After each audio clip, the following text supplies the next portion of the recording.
Welcome back to the Pilgrim Faith Podcast, where human wonder fuels the quest for Christian wisdom. It's been a couple of weeks since Dale and I have had the opportunity to get together and produce another one of these conversations, and we're excited today to talk about this one. This is a topic Dale and I talk about frequently in private, I think, partially because we are two observers, I think, of contemporary kind of sort of cultural theology rhetoric. We spend a decent bit of time on Facebook making the blog circuit and the Twitter circuit, and just sort of seeing what appeals people make, what kinds of rhetorical themes stand out in their frequent kind of mass appeal, if you will. And one thing that's I think comes from a lot of quarters. And so, we don't have any, or at least I don't have anybody. I can't speak for Dale. He judges people, but I don't have anybody. I don't have anybody in mind because I'm a good Christian. Yes. But I actually, really, that's a way of saying I have a bunch of people in mind. Yes. But it's this appeal to courage, in our context, and it's worth just starting a bit. In conservative circles, there's a lot of appeal to the need of our cultural moment for courageous men, men who can deal with discomfort, men who have skin in the game, who can bear the cost and encourage their families and their communities to bear the cost of standing firm with their convictions and being invested in a life project that is valuable to them, that sort of thing. But one of the, and actually, before we even make a qualification, it's worth saying, of course, that felt need is totally correct. We do live in a time with a great need for courage. We do live in a time where Christians in some ways are increasingly, whether, even if we don't need to be overly dramatic about it, at least in a sort of social respect way, have to be prepared for a kind of social martyrdom.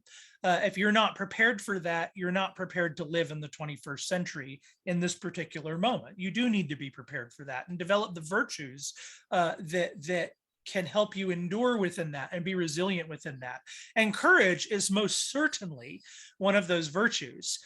In the first century is in a sense, our example, a Christian in a context not unlike ours, that was needed in the first century for Christians to endure. But the first century, I think, teaches us more than one lesson, and that's part of what Dale and I want to get at today. It's worth recalling that in the first century, there was a bunch of martyrdom. There was a lot of courageous Christians, but there was also a great temptation in the church in the first century to a kind of reckless martyrdom. Certain kinds of personalities, certain kinds of persons were driven toward kind of inserting themselves into the martyr script in an overly direct rather than in a providentially indirect route. And that says something. And I think it's worth in our moment when we do need courage, there's a lot of people saying things like, men were made for a time such as this. And I think that's true.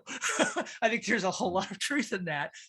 Nevertheless, this is also a time when men, especially men who feel a deep need for the affirmation of themselves precisely as men, which is #every man who feels that need for that affirmation, is resentful of the perceived slight to that affirmation.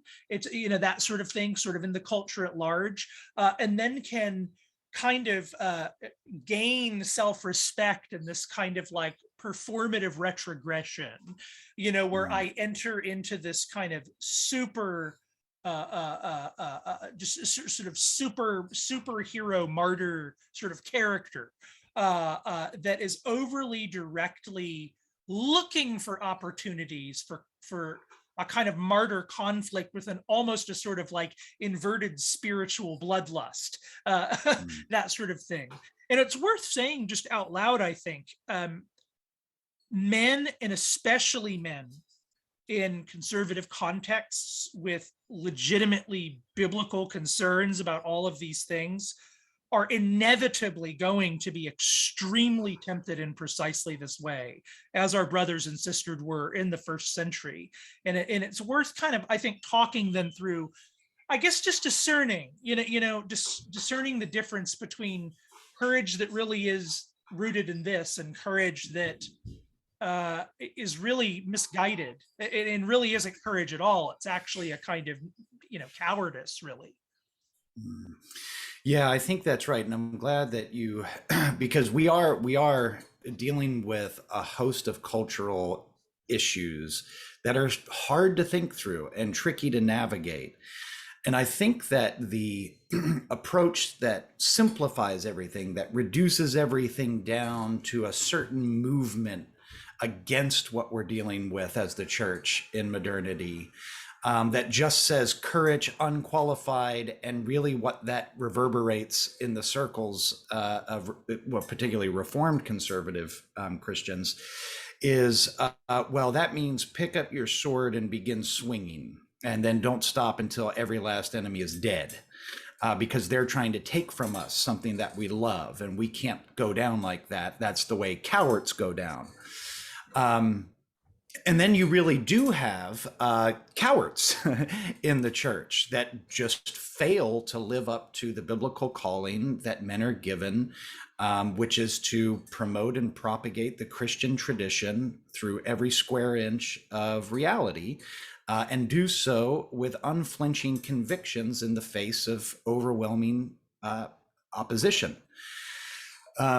So we are really talking about two ditches, and I think that if we look at the New Testament and we try to hear the archetypal voice, so to speak, of the narrative of what God is calling us to, in the person and work of Jesus Christ and the testimony of the apostles, how can we sort of bring that down and embody that and live in light of that? Because Jesus was a masculine man, and Paul was a masculine man, and they did not abdicate their responsibilities to live up to the virtue of courage.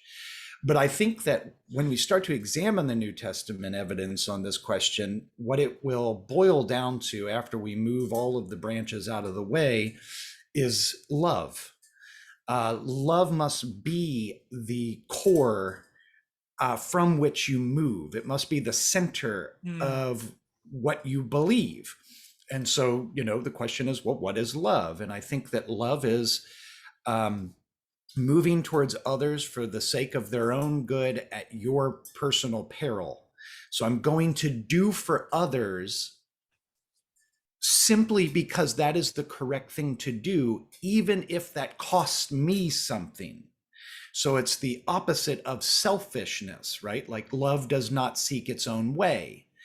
And so it's very hard to think carefully about the motivations of your heart, because we can deceive ourselves about what our true motivations are. But I think if we're honest with ourselves, we will always find that we do not love. We do not love God. We do not love neighbor. And when we recognize we're in a spot that is not doing and we're coming from a position that is not motivated by love, then we repent. And we have the privilege of repenting. And then we ask God for the help that we need in order to live a life of piety and virtue. Yeah. So I think that's, just opening up the conversation. I really do think we need to just first recognize that love needs to be the motivating force rather than, as you said, resentment. So. Yeah, I think, and that really is the alternative to love. And I think this is just clear in observing humans. The alternative to love is a heart that is going to look at the world and be filled with resentment. And everybody has a narrative these days that makes resentment make sense. I have friends who there's people coming from whatever perspective they're coming from can kind of construe the world with real things, with real stories and real structures of oppression where they're, feeling, resentful about the kind of whole order of things. That makes sense. Yep. It's not shocking that you could live a life of complete resentment with real things to feel resentful about. But it doesn't help it's just going to eat you alive. You're going to wind up eating others alive. And it inevitably is just saying that the actual people in front of me, it's like people very often are talking about, like, I just want my community back or something like that. And it's like, those people are your community now. The actual faces in front of you are your neighbors. The people who are arguing with you at the local city council thing and screaming at each other like they want to kill each other are literally living in this. That actually is your civilization. You're kind of pretending that you're psychologically talking about it as though they're not, but they are. And you're actually supposed to be the active peacemaker within it. But to kind of tie that in with what you just said about love of neighbor and of God in a world like this, where everybody has reason to feel resentful, it's confusing. Everybody is going to have reason to feel like they should be able to demand their own way about particular things. But it's actually the real love of God and neighbor, truly, truly loving God and truly, truly loving people, that produces the clarity of mind, just puts the heart, or the heart places the mind in the precise position to be precise about how to carve up that. Here's where I need to lay down my life. Here as well, where a legitimate self-respect that I shouldn't give up demands that I say no. That's totally legitimate. It's not, we don't need to just lay over for things, and that can be cowardice. That isn't courageous. Just kind of self-laceration that is often encouraged. Nevertheless, but love is actually what gives you that clarity. It's interesting to see how love in the first century is applied to the uncourageous. So when you flip through the pages of the New Testament, you read these epistles, you read a lot of the statements in the Gospels, and you can just hear it from the perspective of a church that is often in a very vulnerable position, where people are afraid, where it might be very costly to be a Christian. And there's a lot of call to courage, but there's also a lot of call to be sensitive to the weak, to build them up so that they're strong, for the strong. Hey, you that are strong, you guys that can handle it, go down to the weak, go down to the guys that can't handle it and help them, give them your strength, bear the burdens for each other, that sort of thing. And I think one way to tell a good appeal to courage versus a not good appeal to courage is that the righteously courageous are not despising of the weak. The righteously courageous are compassionate toward the weak, and would spend their courage on the raising up of those brothers, rather than just be ashamed at them, which is really to be totally cowardly. That's totally cowardly to be ashamed of your weak brother. That's cowardice. And then put yourself in this other space where you're building at that point a LARPy community of sub-Christendom. I think that makes that's a big distinction. The really courageous look at the weak, they're compassionate, and their first gesture of heart is to help give them strength. Yeah. And I mean, you see this naturally in organized sports, for example. So I played baseball, basketball, football when I was a young man, all the way up until junior high. And what you did was rally around your weak guy. So if you had a starting offensive line where you've got 95% of them are doing their job, they're executing well, they're physically fit, they understand the plays, and then you got one guy who's got the potential, but he's just not really there yet. You'll have the team encourage that player because it's to the benefit of the team that the player gets stronger.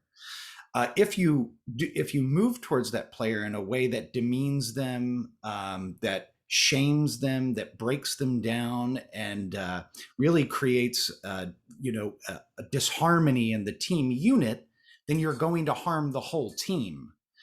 So it's not only that the courageous should look after the weak for the sake of the weak, even though that is true, because that is what strong men do. But it's also for the sake of of Christendom as a whole that you move towards the weak. And you do it in a way that I think is persuasive. So persuasion is a key here. And I think if you can show the attractiveness of what it means to be strong in the Lord, strong in your faith, and to stand up for that which deserves to be stood up for, to love that which is lovely and to hate that which ought to be reviled, in a way that doesn't create in their mind this meme of a fictional character that exists in your mind, but they can actually move towards it because it's the most natural thing to move towards. And this is the way the classics always understood things. The will naturally move towards that which is good.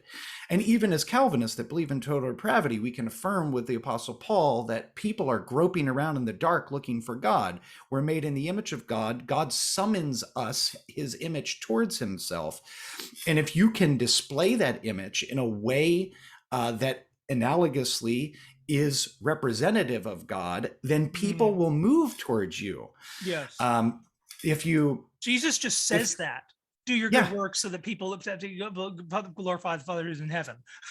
Yes. And this is the way that we should treat the weak among our ranks, because it's good for them.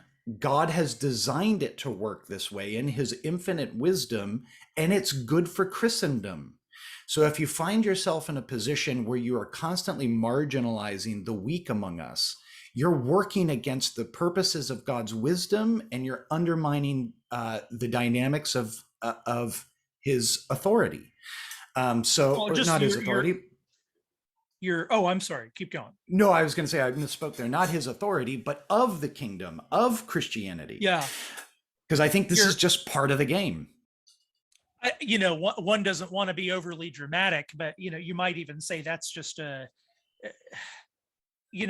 goes against the vibe of the entire the structure of metaphysics and the cosmos, which is, God's creation of the world out of nothing is in one way quite literally him giving a share of his own being to what is less than himself, and then the incarnation is God kerplunking into finitude to raise it up. I mean, you'd have to qualify that, but to raise it up into himself, and then he sends Christians to go kerplunk deeper.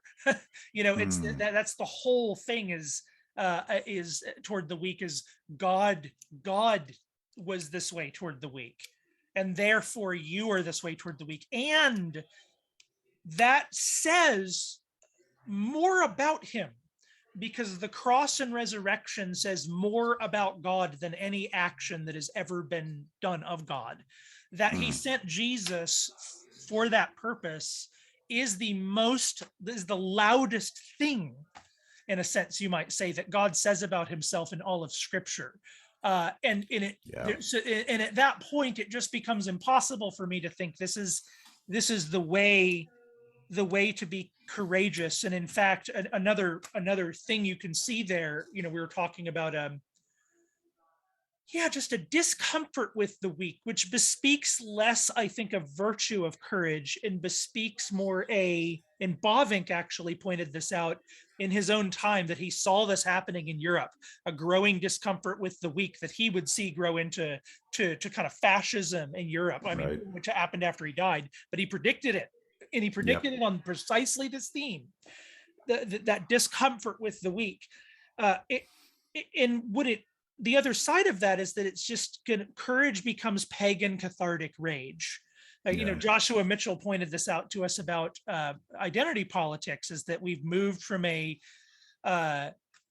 world in which there really is an atonement, so that we can bear with the weaknesses of others because it's all absorbed in the cross, to a world where the reckoning of the social balance sheet, in a sense, has to be achieved through pagan cathartic rage. And it seems to me that a lot of conservative Christian and even conservative Christian reform movements have all of the smell of a mob, engaged in pagan cathartic rage out of triggeredness by modernity.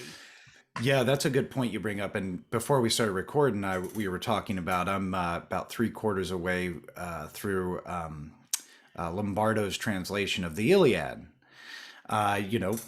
We've talked about this before. I run a classical Christian program here in Florida, and you can't do classical Christianity without, or at least the classical project, without the Iliad and the Odyssey and the Aeneid. These are staples, and they're staples for a reason, because there's resonance that sort of moves, trans-historical. It stands above history, and this is, like Jordan Peterson talks about this. Joseph Campbell, Hero with a Thousand Faces. There are just narratives that resonate with us as humans because we're all humans and we all have a similar experience, because there are just patterns in reality that we all conform to one degree or another. And that'll just be the way it is until Jesus comes back. But one thing I notice is there is such an emphasis on glory and honor, and the defeat of the enemy for the glory of the name of, either Greece or for, the Trojan military. And the way that they talk about the enemy is brutal. We're going to, the sort of pep rally speeches that are given throughout the series of battles that are in the Iliad. It is literally like, let's kill them. The dogs will eat their innards and they won't get a family burial. This brutality. And I understand this tells us something about the nature of war. And we just need to face that reality. War is hell. And war is necessary at times. And Christians have thought about this question very deeply. But to your point about the pagan cathartic rage, I think that a lot of people, when they hear the term courage, if they're acquainted with sort of classical literature, they can take that ethos of what's happening in the Iliad, and they can sort of try to transpose that into the modern day context and say, this is the way that men should be courageous.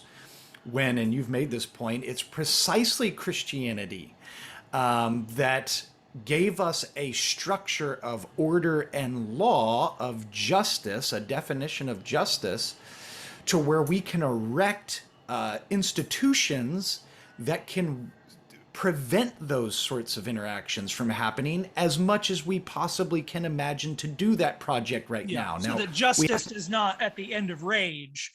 You have to think of just war, and you have to develop a whole set of kind of principles to offset the gut. You don't want the gut to be making the decisions. You want the gut to be carrying you through the action. You need that for war, but you do not want the gut being the decision maker, and that takes really a system of protections to prevent a society which is going to kind of inevitably get into pagan cathartic rage. Exactly. Yeah, one thing, and then I'll throw it back to you real quick. And I think that this is why it's important, because if you look back towards Aquinas and Augustine, and you look in our tradition, the Christian tradition, it has a lot to say about the emotional life of humans. And Lewis gets at this in The Abolition of Man also, but it's about a properly ordered life, which includes the emotions and the senses, right? Like we first just experience things through our senses, in our emotions, that then the intellect sort of grabs a hold of and discursively works through. And I think that if you allow yourself either on one side or the other to be imbalanced emotionally, and that could look like a call for everyone to grab their spear and do the Iliad war cry against the enemy, and it can look like hiding your head in the sand and just hoping that everything goes away so you don't have to face anything that's icky, then you're both emotionally imbalanced. And Christianity gave us the fullest expression of what an ordered life looks like.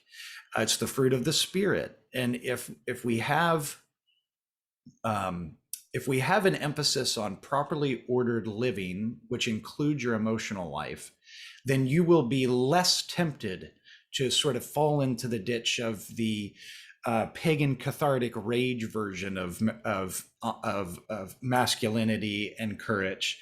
And you will be less inclined to fall onto the other side of the ditch, which is just a bunch of soft men that don't know how to respond to controversy at all. So this is really, I think, what we're talking about. This is us just talking about living a properly ordered life with good habits and a full understanding of virtue. I think that's just what we're trying to say. Yeah. Yeah, I think that's right. And maybe one thing that pings on that, you're talking about kind of almost this lost map, this taxonomy of the human emotions and their interrelationships that are really pretty thoroughly discussed in the Christian tradition. Like it's remarkable what profound psychologists exist in the Christian tradition. Yes. One of the I think kind of correlation causation, but one of the correlated tendencies to all we're discussing is, I think, I perceive a lot of emphasis on men having self-control these days, which is right. Like very, very, very needed emphasis. But it's interesting when I see guys that emphasize sort of a lack of emotional volatility, like, sort of, look how self-controlled I am. I'm not emotionally volatile like those other guys over there. And there's a lot of guys that talk this way about themselves, like really openly. It's kind of weird, honestly. Or like, all men should, do this thing. What's interesting is in a lot of those cases, it's very clear to those in the cheap seats that, like, you're actually not self-controlled of your emotions. You're actually just don't make contact with them. You're actually the least controlled of your emotions. It's sort of like as the alcoholic who can't even be near a glass of wine without going crazy, the most in control of his alcoholism. In one sense, he's the least in control of his alcoholism, and therefore he strategizes just not being near alcohol. If your way of controlling your emotions is just to strategize not really being in contact with them or really giving them the play that maybe they want to have, that's not being in control of your emotions. And a lot of self-control out there is actually a profound lack of self-control. It's actually, I so can't handle this that I've just shut off my entire self from that side of existence, and you live a very self-controlled and quote non-volatile half existence, and then call that maturity and call other men to it. And it's, I think, very, very, very dangerous, very dangerous, actually. And it leads to these situations where, like, it's not full loving hearts that are making these calls. It's half men that are making these calls, and half men aren't distinguishing in that sense.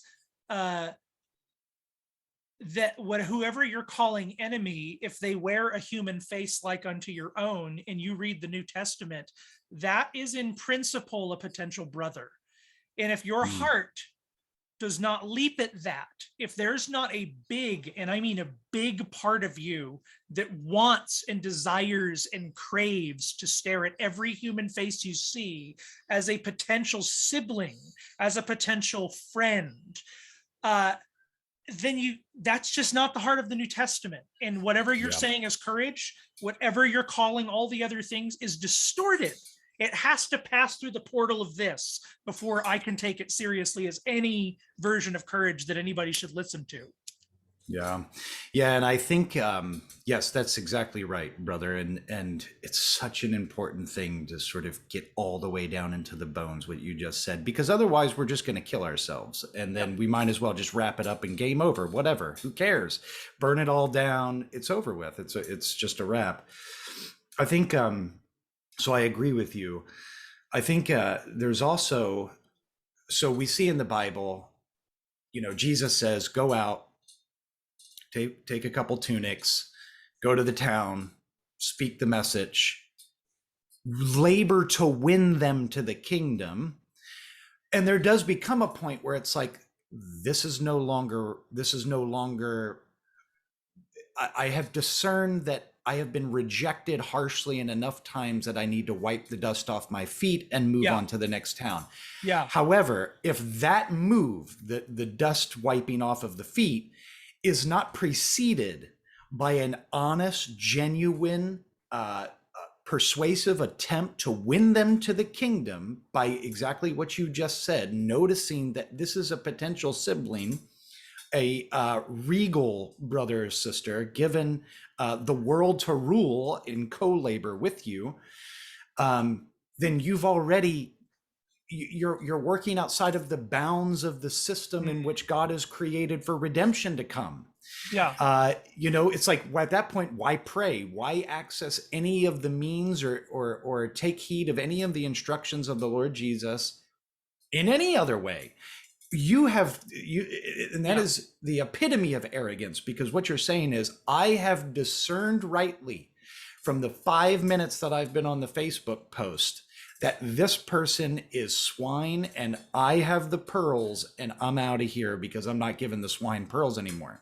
Yeah. I mean, you cannot honestly tell yourself that you're giving it a good faith effort to win a potential brother. And I think we've gotten to the point that that's basically everyone. What you said about the example of the apostles and sort of the shaking the dust off your feet passage in the Gospels, I was reading through Acts recently, and I think it would make a great book, a great study for somebody to kind of look at Paul's evangelism practices in each town he goes to. So there's some synagogues he spends a couple weeks at. There's some places he's arguing kind of with philosophers for 2 years. So and even when he leaves, it's not as though he might say, okay, I've done as much as I can to persuade here, I'm done. But a lot of it is he's just moving on, and I planted, Apollos watered, right? It's not even that community is now abandoned of Christians. It's this, that Paul's job, he's a traveling itinerant preacher. Paul's job is to do as much as he can in round one, and he does a lot.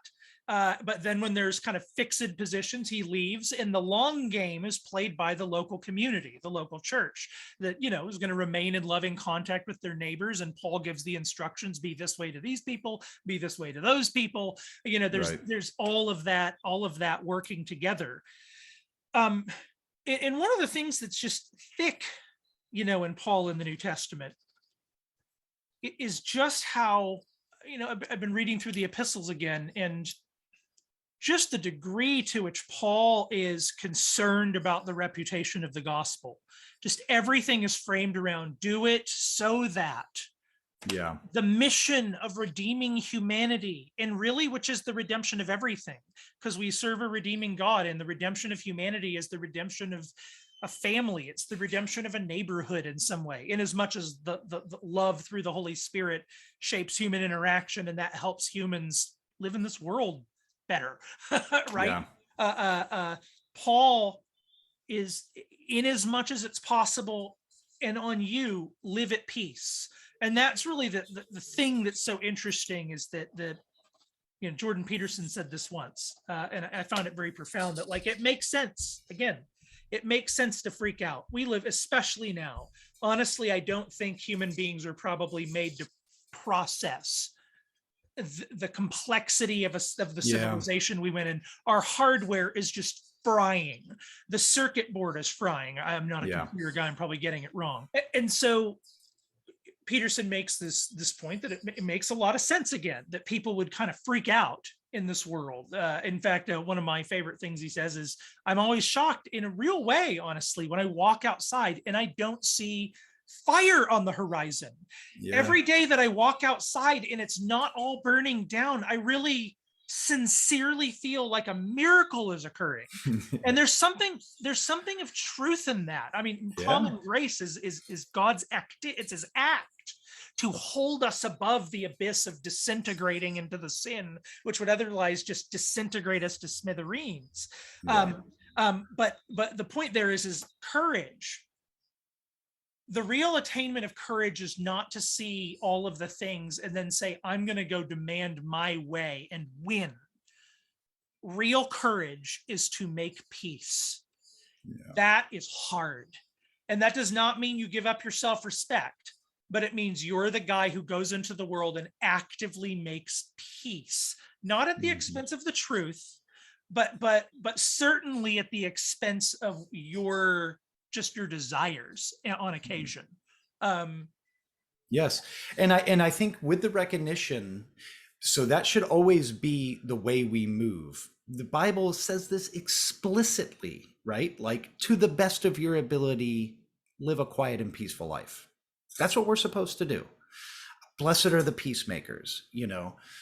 So this should always be our movement, and we should not become frustrated, because I think what happens, Joe, is that, let's say I'm just energized by the Holy Spirit to go into my community and I'm going to be the peacemaker. And I'm going to go around and I'm just going to love everyone and try to spread the fragrance of Jesus's love in my neighborhood and bring peace, right? God through me bring peace. And then you get into the world, and the world is hard, and life is very hard, and people are very complicated, and we do insist on our way much more than I think we realize. Yep. And then our efforts become frustrated, and our emotions again become imbalanced, and we can then begin to, as you said, build resentment if our peacemaking mission is failing consistently. And the good news is, it doesn't matter, right? Because we're not in the game of measuring how this cashes out into eternity, into glory. We are simply called to obey what God has given us to do in this life. Right. And if you become frustrated to the point that you're ready to jump on the, let's burn it all down and erect a, Christian monarchy again, which, it might not be that bad, actually, but you know what I'm saying. I do not endorse all the opinions on this program. Right, go ahead. Right. But I think a lot of people say that because it's like, because then we could kill this group of people and this group of people and usher in the kingdom. And it's very progressive and sort of Marxist, actually, to pursue a utopia. But anyway, if you get to the point where you are frustrated that your peacemaking endeavor is failing, and then you become resentful and you start to code everybody as immediately writing them, this person is not worth my pearls any longer, then you're out of the game. And the devil has got a little hook in you, and we don't want hooks in us from the devil. We want to be led by the Spirit. So it really is a call towards an emotionally balanced life that rests in the providence of God, in the goodness of God, in the wisdom of God, and that he honors his church, because his church are the means through which the kingdom of heaven comes into the world. So just be the church, and do that in wise ways. So I think one maybe final thing I'd mention is I think another measure of discovering kind of legitimate versus LARPy courage, you might say, is its relationship to accusation. Because the only way I can think of to survive what you just said, there's all these ditches to find, right? There's all these ditches to find on all the sides, and who among us is adequate to avoid it all. And this, of course, right, it gets back to, we recall love is not just a system that we apply, like we got a computer manual or something like that. Right. Love is ultimately a person, and both the Bible and Aristotle understood this. How do I know, especially when it's complicated, especially when there's a lot of moving parts? How do you know how to love within that? Find the greatest lover. Find the person who loves the best. There's your guide. You can memorize the things, but it only gets you so far because you're confused a lot of the time. Find the man who loved and look at him. And so there is a little "what would Jesus do?" bit that gets involved in there. Sorry, guys, I don't mean to I don't want to get canceled. Yes. We should make bracelets. Yeah. I bet those would sell. But accusation I think what I see a lot of the Mm. time when I see courage that I don't trust very much, and this goes in all directions. I've seen this on the radical left, I've seen it on the radical right, but it's when accusations fly from mouths and you get the sense, oh, that person doesn't obviously care about Mm. whether those words are true. This person kicking this person down in public, this public figure pointing at that public figure, they're not actually trying to understand that person in their own words clearly. That person isn't a real person to them. That person is a type. There's a script of what that person is. And all that it becomes is, do you see how this person is the orc in my Lord of the Rings narrative? Right. And that you need to be Aragorn and pick out your sword of truth and go stab the orc. And the entire apparatus of a genius intellect, in fact, can be a spell cast upon you to get you to frame another human that way. And that is frankly very scary because the accuser is the devil. Yeah.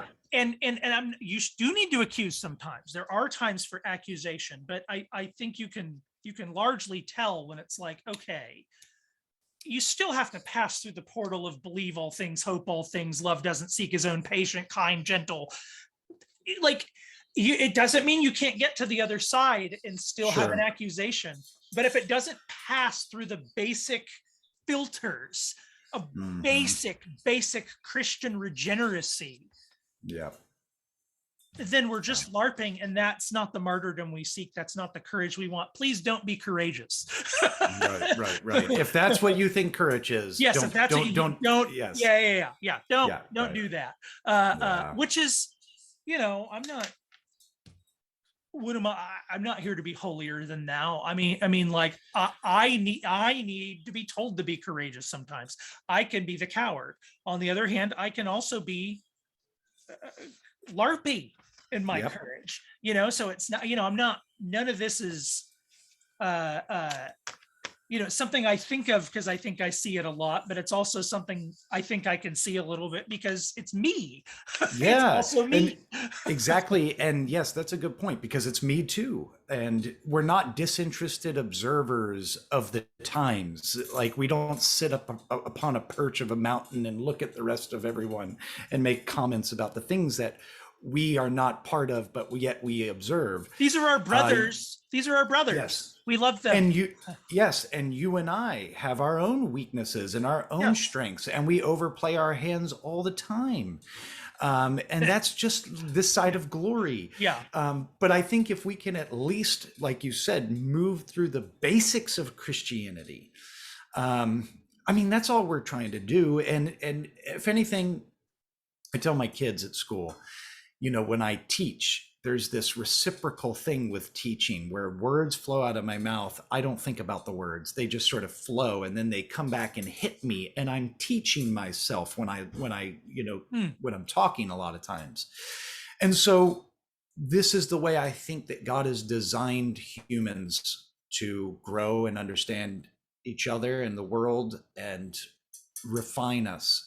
And so you and I are really just entered into a dialogue because we feel these things inside of us and we see it in other people. Mm-hmm. So we're inviting you to be good Christians with us as much as we can possibly be a good Christian. As much as we can add two cents of spiritual encouragement from the admittedly impoverished spiritual bank account belonging to each of us. Yes, precisely. Yes. Well, I think that was a good conversation, brother. So thank you for chatting. You guys can always follow us on Facebook.